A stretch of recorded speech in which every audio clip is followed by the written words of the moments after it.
নমস্কার। কাব্য ক্যাফেতে আজকের নিবেদন কবিগুরু রবীন্দ্রনাথ ঠাকুরের মা কাল। কবিতাটি ভালো লাগলে লাইক এবং কমেন্ট করে আপনার মূল্যবান মতামতটি জানাবেন। চ্যানেলটি সাবস্ক্রাইব করে অবশ্যই আমাদের পাশে থাকবেন। কবিগুরু রবীন্দ্রনাথ ঠাকুরের মা কাল। গৌরবর্ণ, নধর দেহ, নাম শ্রীযুক্ত রাখাল। জন্ম তাহার হয়েছিল সেই যে বছর আকাল। গুরুমশাই বলেন তারে, বুদ্ধি যে নেই একেবারে।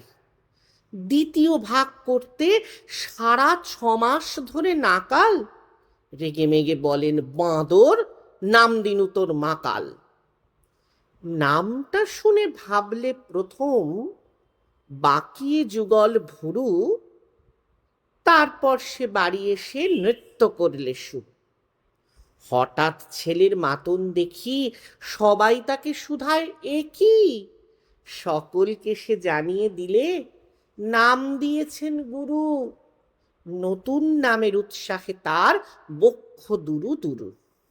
কোলের পরে বসিয়ে দাদা বলেন কানে কানে, গুরুমশাই গাল দিয়েছেন, বুঝিস নে তার মানে? রাখাল বলে, কখনো না। মাঝে আমায় বলেন সোনা, সেটা তো গাল নয়, সে কথা পাড়ার সবাই জানে।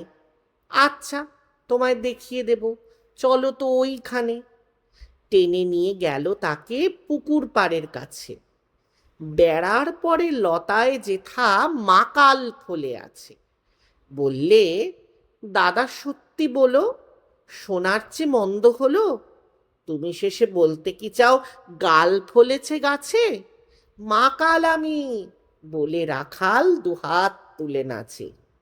দোয়াত কলম নিয়ে ছোটে, খেলতে নাহি চায়। লেখাপড়ায় মন দেখে মা অবাক হয়ে যায়। খাবার বেলায় অবশেষে দেখে ছেলের কাণ্ড এসে।